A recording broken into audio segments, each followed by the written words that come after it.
باللہ من الشیطان الرجیم بسم اللہ الرحمن الرحیم الذین یظنون انہم ملاقو ربہم وانہم الیہ راجعون۔ صدق اللہ مولانا العظیم۔ مولا صلی وسلم دائما ابدا علی حبیبک خیر الخلق کلہم۔ حمد و صلاۃ کے بعد نہایت واجب الاحترام حاضرین و سامعین، آج کا جو ہمارا موضوع ہے وہ ہے اللہ رب العزت کے بارے میں حسن ظن رکھنا۔ آیت کریمہ جس کو میں نے تلاوت کرنے کا شرف حاصل کیا وہ سورہ بقرہ کی آیت نمبر 46 ہے۔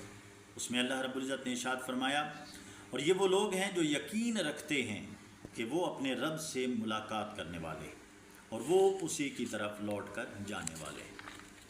تو یہ گمان اور یقین رکھنا کہ اللہ ہی کی طرف لوٹ کر جانا ہے اور اس کی ملاقات کا یقین رکھنا، اسی تناظر میں حدیث پاک ہے، آقا علیہ الصلوۃ والسلام نے ارشاد فرمایا، بخاری مسلم کی حدیث پاک ہے، حضرت ابو ہریرہ اس کے راوی ہیں اور سیاستہ کی اور کتب میں بھی یہ حدیث پاک آئی ہے۔ حضرت ابو ہریرہ روایت کرتے ہیں، حدیث قدسی ہے کہ آقا علیہ السلام نے ارشاد فرمایا، اللہ فرماتا ہے کہ میرا بندہ میرے متعلق جیسا خیال کرتا ہے میں اس کے ساتھ ویسا ہی معاملہ کرتا ہوں۔ اگر وہ میرا ذکر کرتا ہے تو میں اس کے ساتھ ہوتا ہوں، اگر وہ میرا ذکر اکیلے میں کرتا ہے تو میں اس کا ذکر اکیلے میں کرتا ہوں، اگر وہ میرا ذکر مجلس میں کرتا ہے، جماعت میں کرتا ہے تو میں اس سے بہتر مجلس بہتر جماعت میں اس کا ذکر کرتا ہوں۔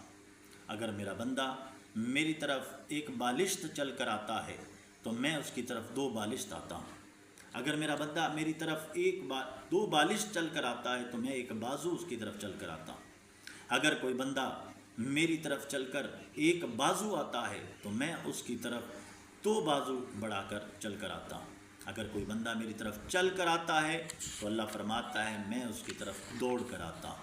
حدیث پاک سے بھی ہمیں یہی پیغام ملتا ہے کہ اللہ رب العزت کی بارگاہ سے جو بندہ گمان کرتا ہے اللہ رب العزت ویسا ہی معاملہ اس کے ساتھ ارشاد فرماتا ہے۔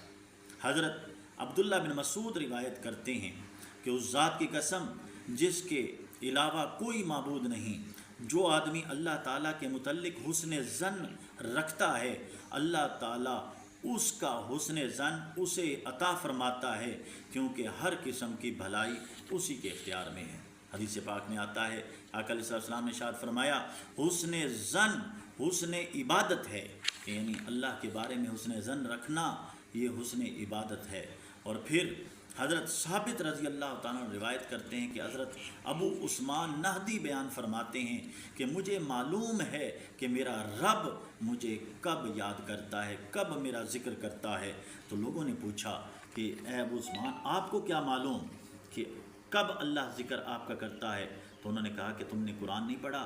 اللہ رب نے فرمایا فَاذْكُرُونِي أَذْكُرْكُمْ، تم میرا ذکر کرو میں تمہارا ذکر کروں گا۔ تو اس سے یہ پتہ چلتا ہے کہ جب میں اسے یاد کر رہا ہوتا ہوں تو یقیناً وہ مجھے یاد کر رہا ہوتا ہے۔ ان حدیث سے، قرآن کی آیت سے اور ائمہ کے اقوال سے ہمیں یہ پیغام ملتا ہے کہ ہم اللہ کے بارے میں حسن ظن رکھیں۔ اگر کوئی شخص اللہ کے بارے میں بخشش کی امید رکھتا ہے تو یقیناً اللہ تعالیٰ اسے بخش دے گا، اور ہمیں یہی پیغام ملتا ہے کہ ہم اللہ کے بارے میں حسن ظن رکھیں، عبادتیں کریں، عمل کریں، اور پھر ہم امید رکھیں کہ اللہ رب العزت ہمیں بخش دے گا۔ وما علیہ الا البلاغ المبین۔